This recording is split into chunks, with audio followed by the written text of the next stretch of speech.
Yoon Taeson woke to the sound of soft music and the smell of flowers he did not recognize. And for a long moment, he lay still with his eyes closed because he was certain he must be dead. The last thing he remembered was laser fire and pain and a small crystalline face hovering above him. And he could not imagine how any of that could have led to a place that smelled like a garden and sounded like peace. He opened his eyes slowly and found himself in a medical recovery room with walls of pale blue stone and a window that looked out onto a section of the station he did not recognize. Flowers grew in planters along the windowsill, their petals glowing with soft bioluminescence, and the music came from a small device on the table beside his bed. He tried to sit up and discovered that his body felt strange, tender but whole, as if someone had taken him apart and put him back together with careful attention to every detail. A voice spoke from somewhere to his left, and he turned his head to find a Velithi male sitting in a chair by the door. The Velithi was older than the girl Taeson remembered saving, with crystalline skin that had faded to a softer glow and eyes that held the weight of many years. He wore the formal robes of a diplomat, and his expression was calm and watchful, like someone evaluating a complex equation. "You are awake," the Velithi said, and his voice was low and musical in a way that reminded Taeson of wind chimes. "My daughter will be pleased. She has been asking about you every hour since she woke up herself."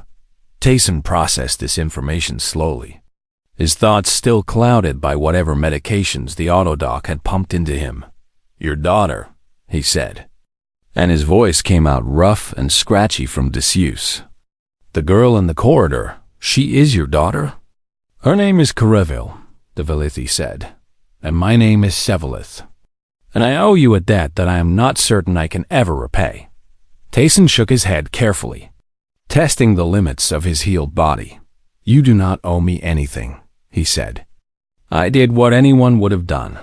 Sevalith made a sound that might have been a laugh, though it was too sad to be truly amused. "That is not true," he said, "and I think you know it, because I have spoken with many survivors of this attack and none of them did what you did. None of them stepped in front of laser fire for a stranger. None of them chose possible death over certain survival." He stood and walked to the window, and the light from the bioluminescent flowers played across his crystalline skin like dancing shadows. "My people have a concept called soul bright," he said, "which refers to beings whose inner light is so strong that it cannot be hidden or dimmed no matter what darkness surrounds them. And my daughter told me that you are one of these beings." Taeson did not know what to say to that, so he said nothing, and Sevalith continued speaking without seeming to expect a response. "She also told me what she did to save you," the ambassador said, "how she dragged you through kilometers of damaged corridors and used forbidden techniques to defeat the soldiers who stood in her way. And when I asked her why she did these things, she said it was because you showed her that courage is not the absence of fear, but the choice to act despite it." He turned from the window and looked at Taeson with an expression that was difficult to read. "You changed my daughter," he said, "and I am not certain whether to thank you or blame you for it." The door opened before Taeson could respond, and Karevil entered the room with a grace that seemed impossible for someone who had been through everything she had endured. She stopped when she saw that he was awake, and her crystalline skin lit up with colors that Taeson was beginning to recognize as joy. "You are awake," she said, and her voice cracked with emotion that she did not try to hide. "The doctor said you would wake soon, but I was starting to worry that they were wrong." She crossed the room and sat on the edge of his bed, and he could see now the pale scars that marked her crystalline skin where the cracks had healed. She was still beautiful, still fragile looking, but there was something different about her now, a strength that had not been there before. "Thank you," Taeson said, and the words felt completely inadequate for everything she had done. "They told me what you did, how you carried me, how you fought for me, and I do not understand why you would do so much for someone you did not even know."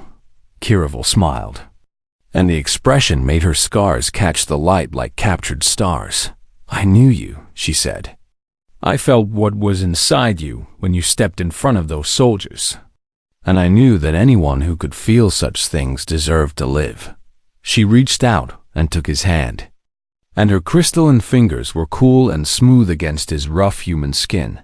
"My father has something he wishes to ask you," she said. "And I want you to know that whatever you decide, I will understand. But I hope you will say yes." Tayson looked at Sevelith, who had returned to his chair by the door, and the ambassador nodded slowly before speaking. "I wish to offer you a position in my household," Sevelith said. "Not as a guard or a contractor, but as a member of our family.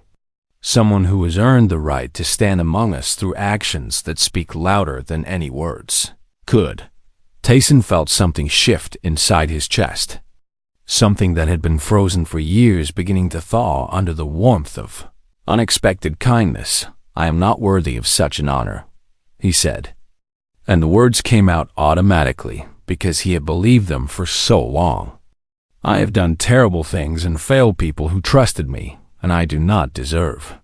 "You deserve to be happy," Kiravel interrupted, and her voice was fierce despite its softness. "You deserve to have a home and a family and people who care about you. And if you cannot believe that about yourself, then let us believe it for you until you learn how."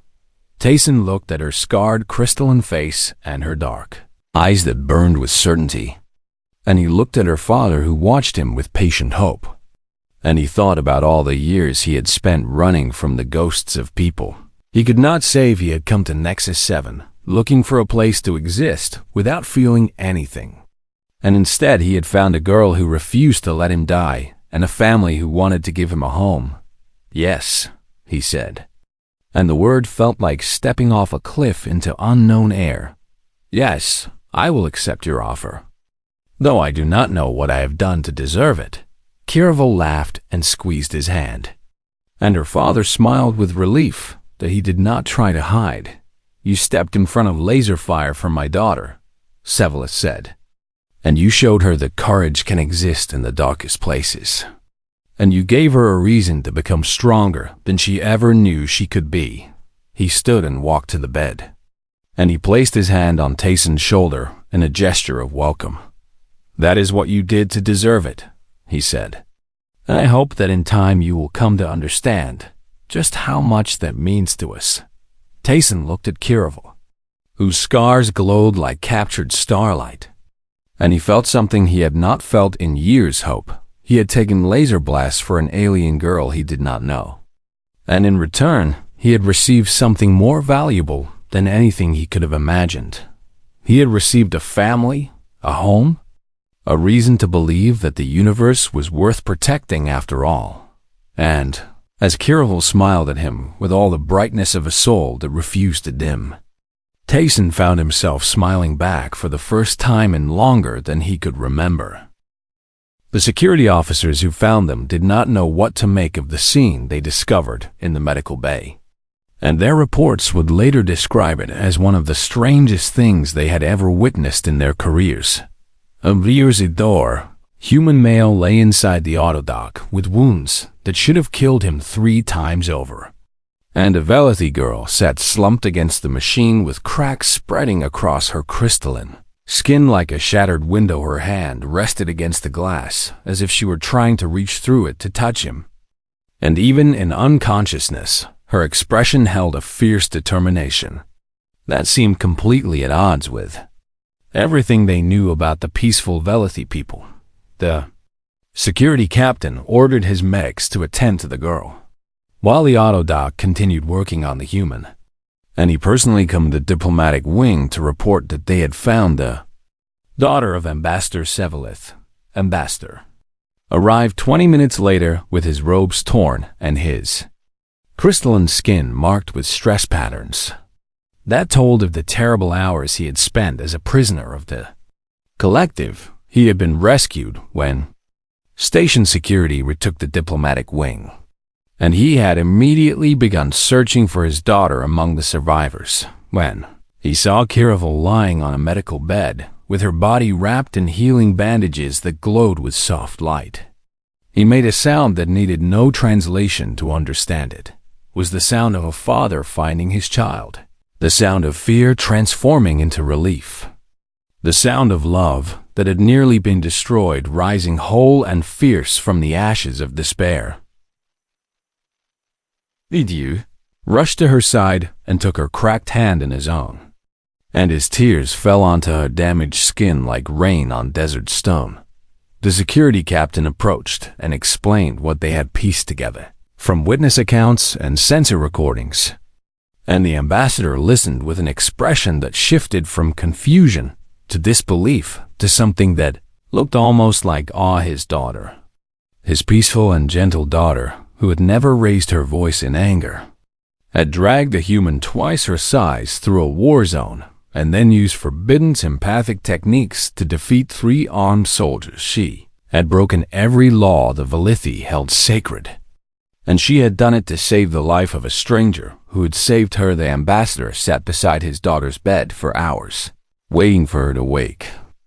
And during that time, he had one of his aides bring him everything they could find about the human who had started all of this. Yun Tayson, he learned, was a former soldier from Earth who had served in one of the many small wars that humans seemed to fight among themselves. He had lost his entire squad in an ambush and had spent years drifting from job to job, unable to settle anywhere, unable to find meaning in a life that had cost him everyone he cared about. He had come to Nexus 7, looking for quiet work that would let him exist without requiring him to feel anything. And instead, he had found himself taking laser blasts for a Valithi girl he had never met before. The ambassador read this information and understood something important about the human, something that the cold facts of his service record could not fully capture. This was a being who had been broken by loss and who had chosen to keep protecting others despite that brokenness. And that kind of stubborn courage was something the Valithi valued more highly than almost anything else. Kiravel woke on the second day, and the first word she spoke was the human's name, Tayson, she said, and her voice was rough from disuse but filled with desperate concern. "Is he alive, father? Please, tell me he survived." The ambassador smiled and helped his daughter sit up so she could see the human through the window of the recovery room where the AudioDock had placed him after completing its work. "He is alive," the ambassador said, "because you saved him, and the doctors say he will make a full recovery because humans are apparently too stubborn to die even when they should." Kiravel laughed, and the sound was cracked and beautiful like light shining through a broken prism. "He is very stubborn," she agreed. "He would not stop protecting me even when they shot him 3 times. And he would not stop living even when his body tried to die." The ambassador was quiet for a long moment, and when he spoke again, his voice was gentle but serious. "The elders will want to speak with you about what you did," he said, "about the projection and the laws you broke. And there may be consequences that you will have to face." Kiravel looked at her father with eyes that had changed during her ordeal, eyes that had seen too much violence and felt too much pain to ever be the same as they were before. "I know," she said, "and I will answer for what I did, but I will not apologize for it, father, because he saved my life and I could not let him die." The ambassador nodded slowly, and his expression softened with pride that he could not quite hide. "I would not expect you to apologize," he said, "and I suspect the elders will find it difficult to condemn someone who acted out of such pure devotion, even if her methods were forbidden." He paused and looked at the human through the recovery room window, watching the steady rise and fall of his chest as he slept. "I have been thinking about what we owe him," the ambassador said, "and I believe I have found an answer that honors both his sacrifice and yours." Kiravel looked at her father with curiosity, brightening her dark eyes. "What do you mean?" "I mean that I wish to offer him a place in our household," the ambassador said. "Not as a servant or a contractor, but as a member of our family. Someone who has proven his worth through actions rather than words, and who has earned the right to stand among us as an equal." Kiravel felt tears forming in her eyes, and she reached out to take her father's hand. "He will say that he does not deserve such an honor," she said. "He carries guilt from his past that makes him believe he is not worthy of good things." The ambassador smiled with the wisdom of someone who had spent decades studying the hearts of beings from across the galaxy. "Then we will show him that he's wrong," he said. "And we will keep showing him until he believes it." They sat together and watched the humans sleep. And they waited for him to wake so they could begin the process of bringing light back into a life that had known too much darkness. The Valithi had been pacifists for 10,000 years, and in all that time, they had never used their empathic abilities as weapons because they believed that forcing emotions into another mind was the greatest violation one being could commit against. Anna Thorovel had grown up with these teachings woven into every aspect of her life, had learned them from her parents and her teachers, and the ancient texts that her people revered as sacred. She had always believed in them completely, had never questioned the wisdom of her ancestors who had chosen peace over power. But now she crouched in the shadows of a damaged corridor with a dying human in her arms and 3 collective soldiers standing between them and the only hope of survival. And she found that her beliefs meant nothing compared to the weight of his life in her hands. She closed her eyes and reached deep inside herself to the place where her empathic gifts lived. The place that glowed warm and golden when she was happy and flickered with cold blue light when she was afraid. She had used these gifts her entire life to understand others, to share in their joys and comfort them in their sorrows, to build bridges of feeling between beings who might otherwise remain strangers forever now.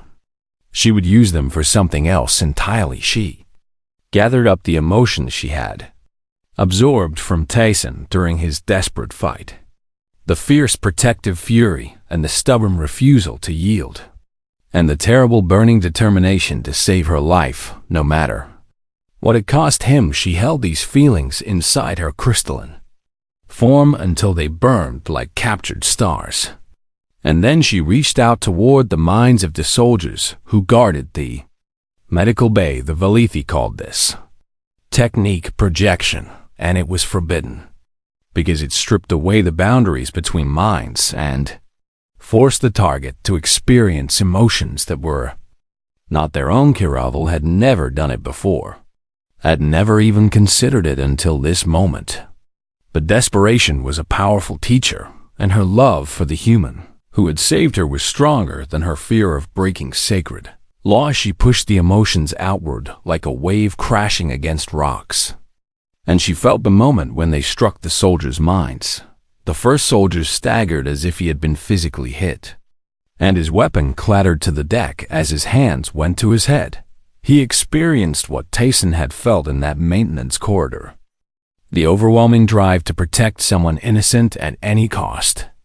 And then he experienced what the collective soldiers had felt when they faced a human who would not stop, would not fall, would not die no matter how many times they shot him. Terror flooded through the soldier's mind, borrowed terror from his fallen comrades who had watched a Death Worlder absorb wounds that should have killed him and keep coming, keep fighting, keep refusing to surrender.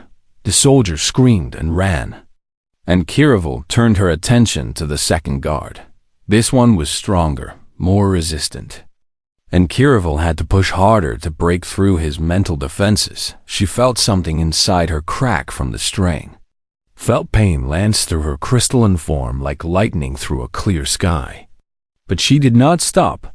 The second soldier received the same flood of emotions, the same borrowed experiences of facing human determination, and he broke just as completely as the first. He dropped his weapon and fled down the corridor, crying out in a language Kiravel did not understand. And now only one soldier remained. The third guard was different from the others. older and harder, and made of sterner stuff. And when Kiravel reached toward his mind, she found walls of discipline and hatred that resisted her push. She gathered everything she had left and threw it against those walls.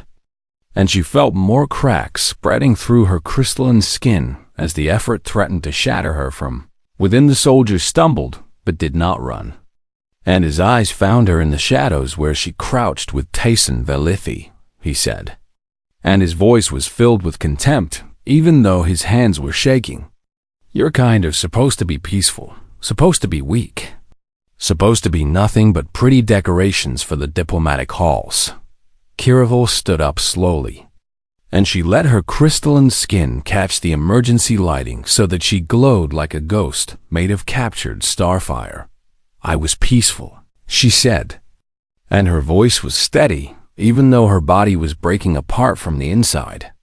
I was everything my people taught me to be, until your soldiers tried to kill a human who had done nothing but protect an innocent child. She pushed one more time, and this time she did not send borrowed emotions, but her own. She sent the soldier everything she had felt during this terrible journey. The fear and the exhaustion and the desperation and the love that had grown inside her for the brave human who had saved her life. She sent him her determination to save Tayson no matter what it cost her. Her willingness to break every law her people held sacred if it meant getting him to the medical bay in time. She sent him what it felt like to be a small and fragile creature who had found courage she never knew she possessed. All because one human had shown her that courage was not the absence of fear, but the choice to act. Despite it, the soldier's resistance crumbled, and he sank to his knees with tears streaming down his face. I surrender, he said in a broken voice. Please, I surrender. Just make it stop. Kiravel released him and nearly collapsed herself as the backlash of her projection hit her like a physical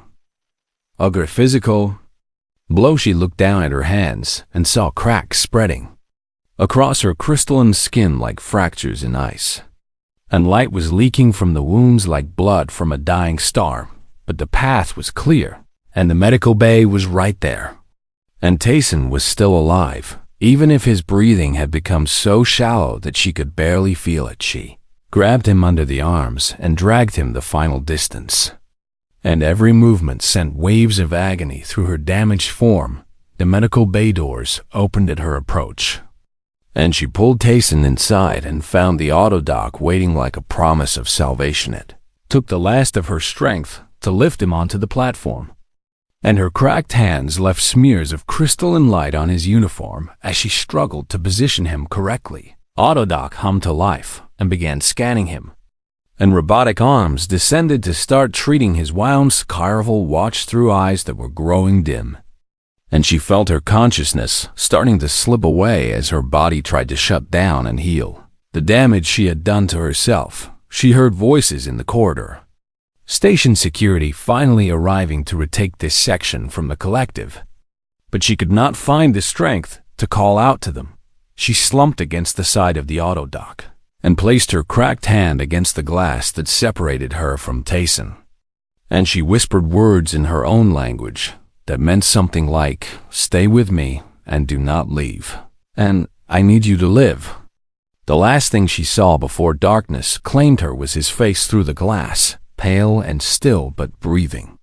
Alive, because she had refused to let him die. She had broken the laws of her people and shattered her own body and done terrible things to the minds of her enemies. And she found that she could not regret any of it had saved her life. And she had saved his, and whatever came next, they would face it together. Kiravel had never touched a human before, and she was surprised by how warm he felt beneath her hands as she pressed down on the terrible wounds that leaked his life onto the cold deck. His blood was red like emergency lights, red like danger, red like everything her people had taught her to fear about the violent species that came from the death world called Earth. But this human had stepped in front of laser fire for her, without hesitation, and now he was dying because of a choice he had made in a single heartbeat. and she could not let that sacrifice mean nothing. She reached out with her empathic senses and touched the edges of his fading consciousness. And what she felt there made her crystalline skin flicker with colors that had no names in any language she knew. There was pain. Yes, more pain than she had ever felt from another being. But beneath the pain was something else entirely. She felt his fierce determination to protect her even as his body failed him. Felt his complete lack of regret for the choice he had made. Felt a strange and stubborn hope that she would survive even if he did not. The Valithi had a word for beings who burned this brightly inside. Beings whose souls seemed to generate their own light rather than merely reflecting what the universe gave them. They called such beings so bright, and Kiravel had always thought it was just a figure of speech until this moment. She looked down at the human and knew that she could not leave him here to die alone. The medical bay was on the other side of the station. Task corridors that might still be filled with collective soldiers. Through sections that had lost power and life support. It was an impossible journey for someone like her. Small and weak and trained for diplomacy rather than survival. But her father had taught her that impossible was just another word for difficult.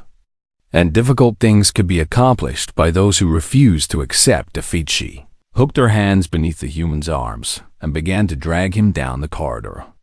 And the effort sent cracks of pain shooting through her crystalline palms as they scraped against the metal deck. He was so heavy, so much larger than her. And every meter felt like a kilometer as she pulled him inch by inch away from the place where he had nearly died.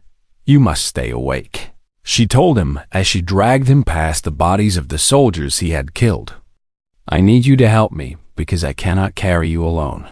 He groaned something that might have been words, and his eyes flickered open for just a moment before sliding shut again. Kiravel kept talking because silence was too frightening. And because she had heard that humans sometimes responded to voices, even when they were unconscious. She told him about her homeworld, a planet of crystal spires and singing winds where the Valithi had lived in peace for 10,000 years. She told him about her father, a diplomat who had brought her to this station because he believed that understanding between species was the only path to lasting peace. She told him about her fears, her dreams, her favorite foods and songs and stories. Anything and everything that came into her mind as she dragged him through corridor after corridor. The station groaned around them, wounded and bleeding just like the human in her arms. And she could hear distant sounds of fighting that told her the crisis was far from over. She passed an intersection and nearly walked straight into a group of survivors who had taken shelter in a storage room. And they stared at her with expressions of disbelief as she appeared from the smoke, dragging a human twice her size. "Please help me," she said, and her voice cracked with exhaustion and desperation. "He saved my life, and now he is dying, and I need to get him to the medical bay." Torvan merchant with gray scales and calculating eyes looked at the human and shook his head slowly. "That is a long way through dangerous territory," he said. "And we cannot risk ourselves for a human security contractor who chose his own fate." Kiravel felt anger rise inside her, hot and unfamiliar and almost frightening in its intensity. "He chose to save me," she said, "and I am choosing to save him. And if you will not help then, at least tell me the safest path." The Torvan studied her for a long moment, and something in her expression must have moved him because he eventually nodded and gave her directions through maintenance tunnels that would avoid most of the fighting. She thanked him and continued her journey. And behind her she heard the Torvan say to his companions that he had never seen a Valithi look quite so fierce before. The maintenance tunnels were dark and cramped and filled with the smell of burned wiring. But they were also empty of collective soldiers. And Kiravel made slow but steady progress through the shadows. The human drifted in and out of consciousness. And during his lucid moments, he asked her why she was doing this. "Because you did not hesitate," she told him. because you saw me in danger, and you did not calculate the odds or weigh the costs or consider what was reasonable. You simply acted." He was quiet for a long moment, and then he said something that surprised her. "What is your name?" "Kiravel," she said. "And yours?" "Tazen," he said. "Tazen." She repeated his name several times until she was sure she had it right. And he made a sound that might have been a laugh before the pain pulled him back under she reached a junction in the tunnels and found a Kesseth engineer working desperately to repair a damaged conduit, and the insectoid being looked up at her approach with compound eyes that reflected her crystalline glow. "Medical bay," she gasped. "How much farther?" The Kesseth clicked its mandibles and pointed down the left tunnel, and then it reached into a pouch on its belt and withdrew a small device that it pressed into her hand. "Medical patch," the engineer said in a voice like rustling leaves. "It will slow the bleeding. Keep him alive a little longer." Kiravel thanked the Kesseth with tears forming in her dark eyes, and she applied the patch to the worst of Tazen's wounds before continuing her journey. The left tunnel led her through a section of the station that had lost gravity, and she had to pull Tazen through the air while kicking off walls and praying that she would not lose a grip on him. It was terrifying and exhausting, and several times she felt her strength failing completely. But each time she thought she could not continue, she reached out with her empathic senses and touched a stubborn spark of life that still burned inside the human he had not given up. So neither would she. She finally reached the end of the tunnels and emerged into a corridor that she recognized, and her heart soared with desperate hope because the medical bay was just ahead. But that hope died when she saw the collective soldiers standing guard outside the medical bay doors, their weapons ready, their attention fixed on the corridor as if they were expecting exactly this kind of desperate approach. Kiravel pulled Tazen back into the shadows and stared at the soldiers who stood between them and salvation. And she felt despair settling into her crystalline bones like ice forming on a winter lake. She could not go around them, could not wait for rescue that might never come, could not let Tazen die after everything they had survived together. There was only one option left, and it was something her people had forbidden for generations. Something that went against everything the Lithi believed about the proper use of their gifts. But Kiravel was her father's daughter, and her father had always taught her that sometimes the rules had to bend when innocent lives hung in the balance. She looked at Tazen's pale face and made a decision that would change everything. The explosion ripped through Nexus 7 trading station like thunder tearing through glass, and Corporal Tazen felt the deck plates shudder beneath his boots as alarms began screaming across every corridor. He had been walking his patrol route through the commercial sector when the first blast hit, and now he pressed himself against a support column as panicked civilians ran past him in every direction, their screams mixing with the wail of emergency sirens until the sound became one continuous roar of chaos. His communicator crackled with fragments of desperate transmissions, and he caught words like breach and armed hostiles and Purity Collective. Before the signal dissolved into static, the Purity Collective, he thought, and his stomach turned cold because he knew exactly what that name meant. They were extremists who believed that cooperation between species weakened the galaxy, and they had attacked diplomatic stations before, leaving nothing but bodies and burning wreckage in their wake. Tazen checked his sidearm and began moving against the flow of fleeing civilians, pushing deeper into the station where the fighting would be worst. He was a security contractor, not a hero, and the smart thing would have been to evacuate with everyone else and let the station's defense forces handle the crisis. But Tazen had never been good at the smart thing when innocent people were dying. He passed through the market district where vendors had abandoned their stalls, and merchandise lay scattered across the deck like offerings to some god of destruction. A Tovan merchant clutched a wounded arm and pointed him toward the diplomatic wing. shouting that the attackers had gone that way. And Tayson nodded his thanks before breaking into a run. The corridor leading to the diplomatic quarters was filled with smoke and the stench of burning metal, and he had to step over the bodies of station security officers who had died trying to hold their ground. He whispered an apology to each of them as he passed, taking ammunition from their belts because he knew he would need every shot he could get. The diplomatic wing had been beautiful once, with curved walls of polished stone and living plants imported from a dozen different worlds. But now it looked like a war zone. Blast marks scarred the walls, and shattered glass crunched beneath his feet as he moved through the wreckage with his weapon raised and ready. He heard voices ahead, harsh and laughing, and he slowed his pace until he could peer around a corner into a maintenance corridor. 4 soldiers wearing the black and silver of the Purity Collective stood in a loose formation, their weapons pointed at something small and trembling against the far wall. Tayson shifted his position until he could see what they had cornered, and his breath caught in his throat. It was a girl, or what passed for a girl among the Valithi people. She was small and slender, with skin that looked like living crystal, and fractures of light played across her surface like captured stars trying to escape her.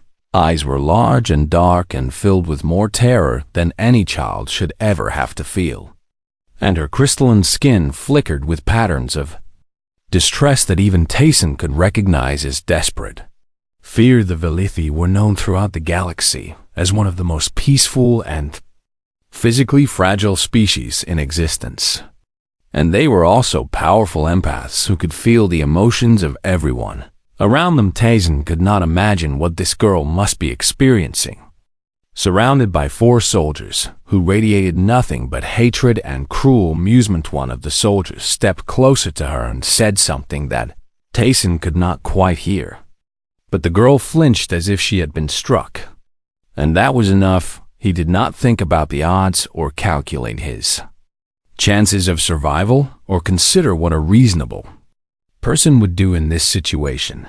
He simply stepped around the corner and put himself between the girl and the soldiers who wanted to hurt her. The collective soldiers spun toward him with weapons raised, and their leader laughed when he saw that Tayson was alone. "One human," the leader said, his translator giving the words a mechanical edge that made them sound even more contemptuous than they probably were in his native tongue. "Against 4 of us, and you think you can save her?" Tayson did not waste breath on a response because he was already moving, already firing, already committed to a fight. He knew he probably could not win. His first shot took the leader in the throat, and the alien went down with a gurgling cry that cut off his laughter forever. Second soldier died before he could bring his weapon to bear. Tayson shot, punching through his chest armor and dropping him where he stood, but the 3rd and 4th soldiers were faster than their companions, and Tayson felt the first laser blast hit him like a hammer made of pure fire. It struck his left shoulder and spun him halfway around, but he kept his feet and kept shooting, and his next round caught the 3rd soldier in the face. The 4th soldier fired twice more, and both shots hit Tayson's center mass, burning through his armor and into the flesh beneath him. He felt his body trying to shut down, felt the darkness creeping in at the edges of his vision. But he refused to fall because the girl was still behind him, and the last soldier was still standing. Tayson raised his weapon with a hand that trembled from shock and blood loss, and he saw the soldiers staring at him with something that looked almost like fear. "Why will you not die?" the soldier demanded, and there was genuine confusion in his voice as he watched this human absorb wounds that should have killed him instantly. Tayson did not answer, because he did not have the breath to spare for words. He simply pulled the trigger one more time, and the shot went wide because his arm was shaking too badly to aim properly.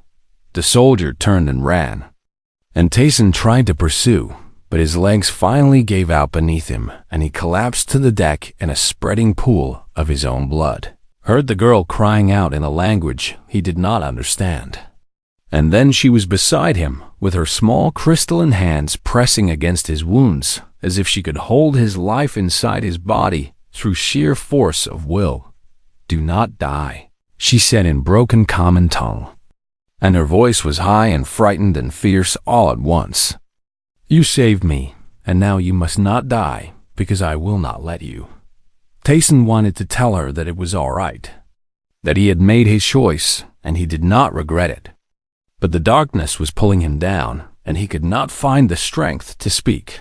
Last thing he saw before unconsciousness claimed him was her face hovering above his own, her crystalline skin flickering with colors he had never seen before, and her dark eyes burning with a determination that seemed far too large for her small and fragile form. He had taken laser blasts for an alien girl he did not know.